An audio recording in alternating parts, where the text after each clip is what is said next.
The golden age of gaming, or maybe just the most nostalgic. Around 2011, many classic games remembered as such would be created and released.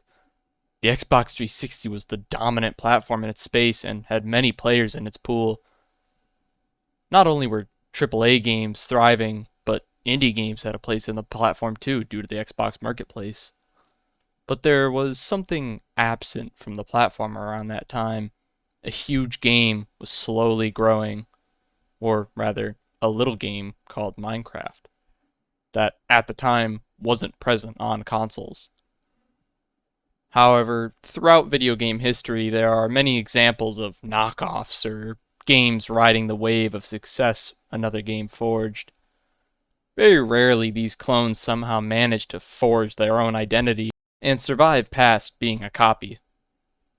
I think Castle Miner is one game that fits this description, made its own name, and momentarily was in Minecraft's spot.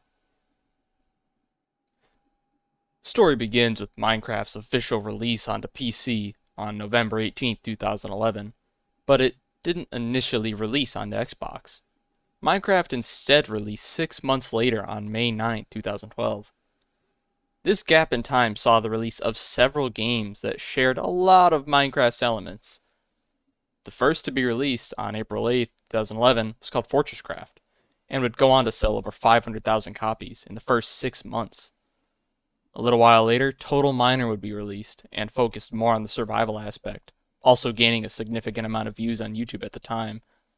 Finally, on July 27, 2011, Castle Miner would be released, developed by Digital DNA Studios and a man named Thomas Stone. Founded in 2009, this studio, or single guy I guess, had released many other titles for the Xbox 360 marketplace, with 16 titles in total over the years.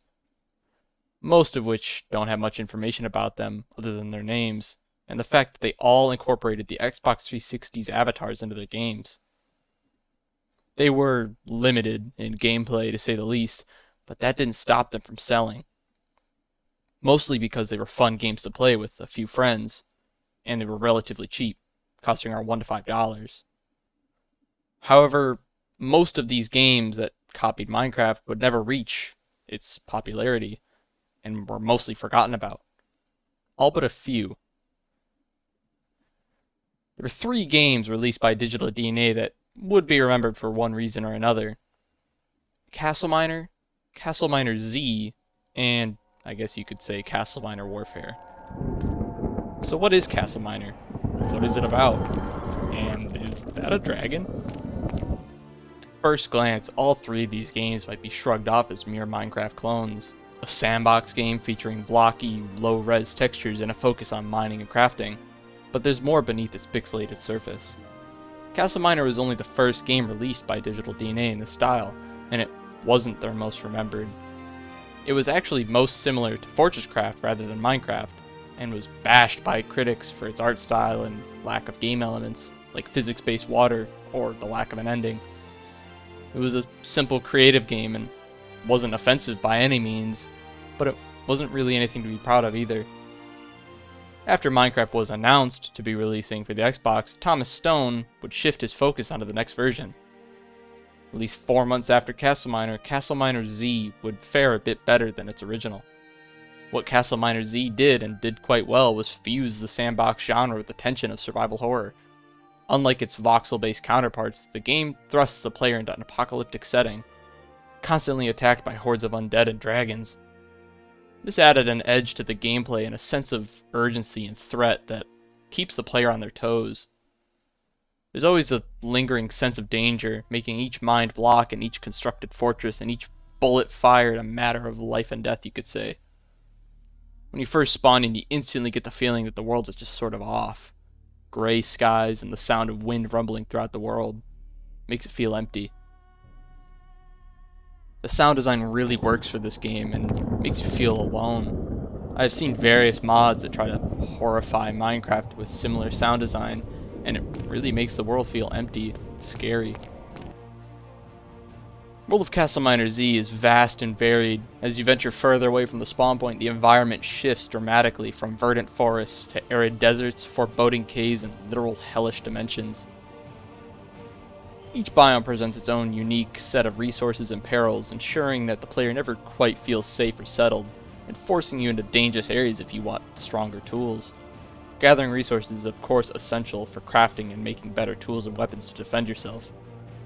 While there isn't much variety, resources can of course also be used for constructing bases to defend yourself against hordes of enemies. Many biomes also have their own host of dangerous creatures for you to take care of, including skeletons, zombies, dragons for each biome, demons in hell, and aliens near the crash site biome. Good thing you can equip various weapons to defend yourself against the growing threats. I really like that as you go further from spawn, the difficulty increases, along with the rewards. It's a refreshing take on the genre, one that presents exploration not merely as a path to discovery, but as a road to potential peril. Over a decade on, Castle Miner Z retains its distinctive appeal. It may not have achieved its iconic status of Minecraft, but in its own quiet way it left a lasting impact on the survival genre. It's a testament to its design philosophy that emphasizes survival and exploration, and the sheer joy of creating something in a world hell-bent on tearing it all down. Despite the game's many faults, Castle Miner Z would become one of the best-selling indie games to be released on the platform, with Digital DNA Games announcing that Castle Miner Z held the record as the all-time best-selling Xbox Live indie game at over 900,000 units. Its atmosphere is something that just isn't in any other experiences, and I think that's its greatest strength. Other clones at the time tried to capture Minecraft's brighter atmosphere, and that really made them all blend together, and eventually fade out. Castle Miner Z is still available on Steam and can be purchased there for $6, and is usually on sale for a lot cheaper. The Steam version also has some content that was never on the 360 version. I also played this version for the video. There was another game released by Digital DNA in 2013 called Castle Miner Warfare. This game was more like Call of Duty and focused on PvP and pre-built arenas. Castle Miner Warfare is a mostly forgotten game, but it's on Steam for $6 if you also want to check that out, but I would honestly just wait for it to go on sale. After Castle Miner Z's success, Thomas Stone would go on to make a few other indie titles for 360, with varying amounts of success, and eventually move on to other projects that have all basically failed. I'm sure whatever his next project is, it's sure to gain some attention thanks to his previous success, but I think that covers it. In conclusion, Castle Miner Z serves as a compelling example of the indie game scene's innovative spirit, and its ability to take on an existing idea and twist it into something a bit different. Despite its initial impression of just being another voxel-based sandbox game, it carved its own niche for itself through unique gameplay elements and its emphasis on survival horror. It's a game that went beyond being just another Minecraft clone, and for that, it continues to hold a special place in the annals of gaming history. In a world where every Minecraft update is divisive, many Castle Miner Z fans seem to enjoy that it has remained relatively unchanged. However, recently there has been some talk about a potential reboot of Castle Miner Z, so if you enjoy it, I guess check out the Kickstarter page that I'll leave a link to down below. I tried to put a lot more effort into writing this video, so I hope you all enjoyed it. If you did enjoy it, make sure to consider subscribing or leaving a comment about what game you would like me to cover in the future. This video was actually suggested to me by one of the comments on my last video. Thanks, by the way.